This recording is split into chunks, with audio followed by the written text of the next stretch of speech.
विद्यार्थी, आप लोगों की हिंदी शिक्षिका। आज मैं पढ़ाने जा रही हूँ कक्षा 4 की अध्याय 8 और इसका आज पढ़ाएंगे कविता जिसका नाम है निज पतवार।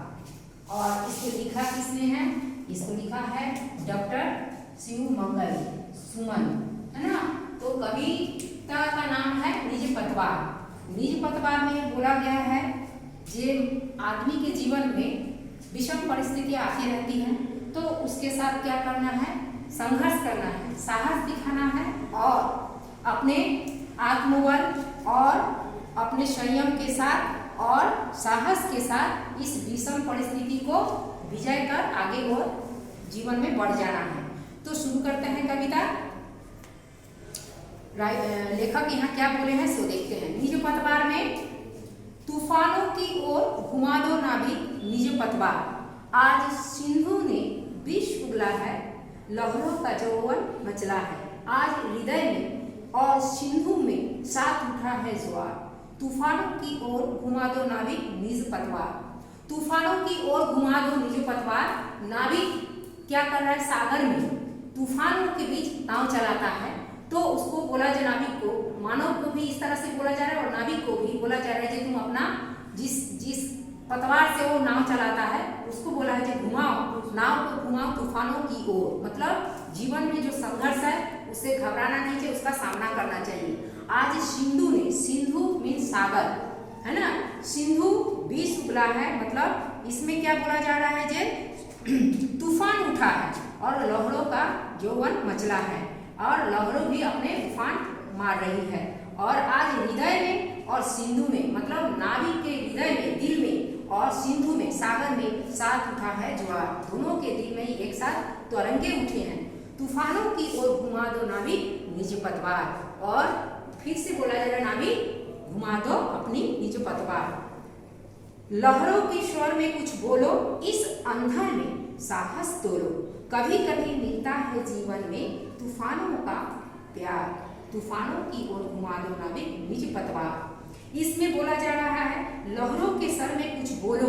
लहरों के लहर जैसे तरंग मार रही, उफान मार रही, उसी तरह से इस आंधी में भी तुम अपना साहस दिखाओ, इस आंधी में तुम साहस दिखाओ।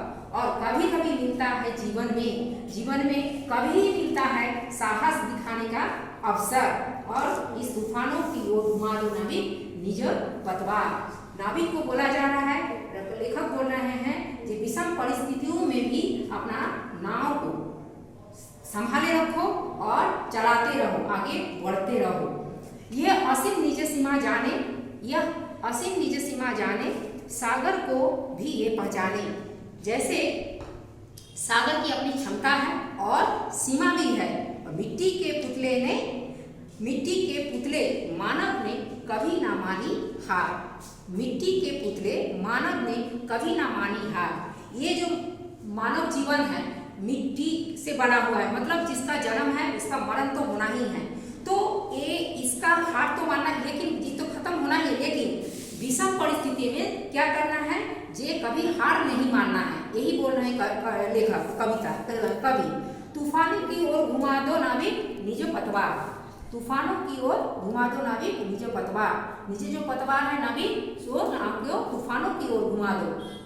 सागर की अपनी क्षमता है पर माझी कब थकता है।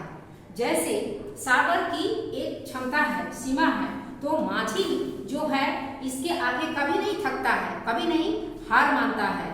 जब तक सांसों में स्पंदन है, जब तक सांसों में स्पंदन है उसका हाथ नहीं रुकता है। मतलब ये मानव जीवन में जब तक सांस है, जब तक चेतना है, होश है, तब तक क्या करना है? उसका हाथ रुकता नहीं है, वो अपना नाव को खेपे जाता है, चलाते रहता है, आगे बढ़ते रहता है। तो जीवन का मतलब है संघर्ष और आगे बढ़ते जाना। इसके ही बल पर कर डाले सातों सागर पार।